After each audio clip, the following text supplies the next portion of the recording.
Kembali bersama kami, penampilan dua pemain bulu tangkis Indonesia di ajang Thomas dan Uber Cup tahun ini dinilai mampu memberi angin segar bagi pembinaan bulu tangkis tanah air. Pemain tunggal putri Bilkis Prasista dan tunggal putra Syaba Perkasa Belawa mencuri perhatian dunia dengan aksi mereka di lapangan.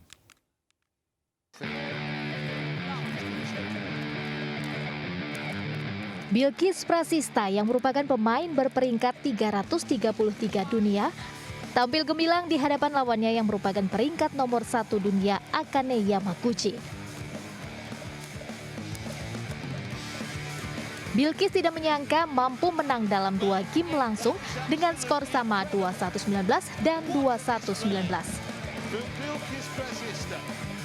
Tak hanya Bilkis yang mampu menorehkan prestasi di ajang Thomas dan Uber 2022, Syabda Perkasa Belawa juga curi panggung di Thomas Cup 2022. Tampil sebagai pemain terakhir, dirinya punya beban untuk menjadi penentu kemenangan dalam laga kontra Korea Selatan. Lee Yoon-gyu lawan yang dihadapi Syabda juga masih muda. Peringkatnya tak jauh berbeda. Lee Yoon-gyu di peringkat 604 dunia dan Syabda di 636.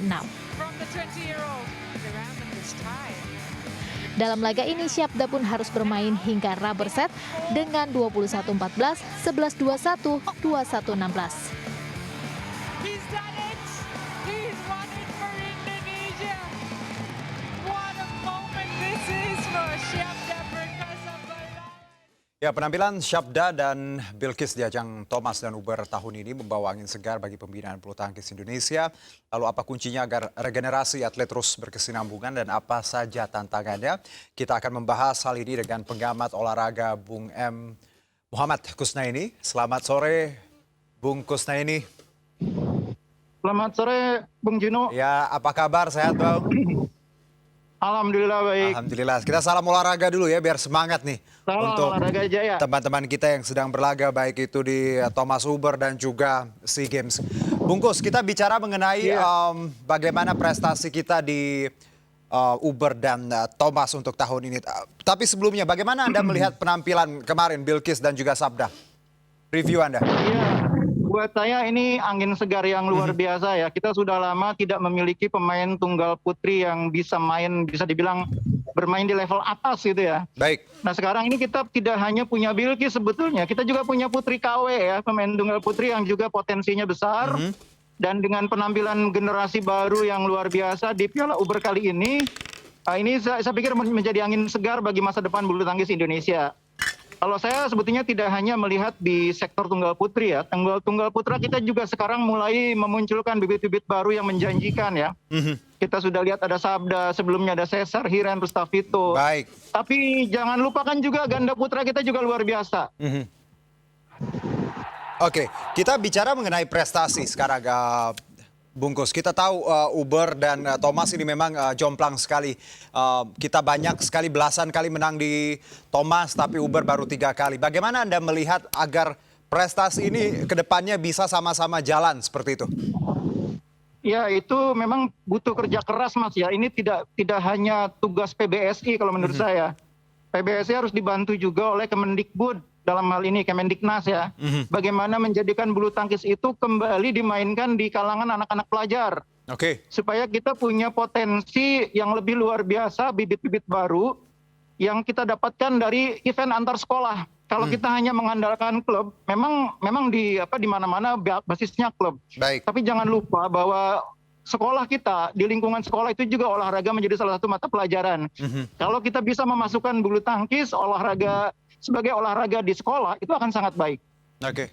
Nah, kalau kita bicara juga mengenai bagaimana Kemendikbud tadi Anda menyebutkan harusnya bisa bersinergi dengan Kemenpora seperti itu untuk menghasilkan bibit-bibit baru di sekolah. Apakah memang hal ini belum dijalankan? Setahu saya memang banyak atlet yang tadi dimudahkan untuk pendidikan sekaligus latihan karena mereka mempunyai beberapa privilege agar tetap pendidikan jalan. Ada hal lain? Iya. Itu salah satu yang cukup positif, tapi jangan lupa yang paling penting itu adalah kesempatan untuk pemain berkompetisi. Baik. Makanya kalau dulu kita punya semacam porseni yang melibatkan anak-anak sekolah di tingkat SD, SMP, menurut saya itu harus dihidupkan lagi. supaya kita lebih banyak memberi kesempatan anak-anak itu punya ruang untuk berkompetisi. Oke, Kalau di lingkungan elit kan sudah ada yang namanya sirkuit nasional. baik. Tapi di luar lingkungan elit itu masih banyak lagi sebetulnya pemain yang mungkin belum terjangkau. Nah, ruangnya menurut saya yang paling efektif adalah porseni itu, pekan olahraga dan seni Baik. antar sekolah. Yang dulu pernah menjadi salah satu sumber potensial atlet. Oke, berarti dengan kata lain bahwa ruang kompetisi stage di luar elit itu masih sangat kurang di tanah air. Masih sangat kurang, betul. Yang elit sudah cukup bagus. Kita punya yang namanya kejurnas antar perkumpulan, kita yang punya namanya sirkuit nasional, itu sudah bagus. Oke. Tapi di luar yang elit harus terus digalakkan supaya lebih banyak lagi bibit yang muncul. Baik, kalau kita bicara mengenai klub dan sekolah, seberapa penting ini Bungkus? Karena kita tahu klub juga tentunya satu let's say agensi atau mungkin tempat untuk mereka yang memang ingin serius seperti itu. Mengapa kita tidak fokus saja di klub, tidak harus mencari di sekolah seperti itu? Begini, Indonesia itu sangat luas. Baik. Indonesia itu potensi penduduknya luar biasa. Sementara jumlah klub yang bisa melakukan pembinaan secara serius itu jumlahnya kan masih terbatas. Ya bisa disebut beberapa nama klub saja, terutama di Pulau Jawa ya. Di luar Pulau Jawa juga potensi atlet masih sangat besar. Oke. Di Sulawesi, di Kalimantan, itu yang saya pikir selama ini kurang terjangkau. Kalau ada event antar sekolah, mungkin akan lebih mungkin kita cari bibit baru. Baik.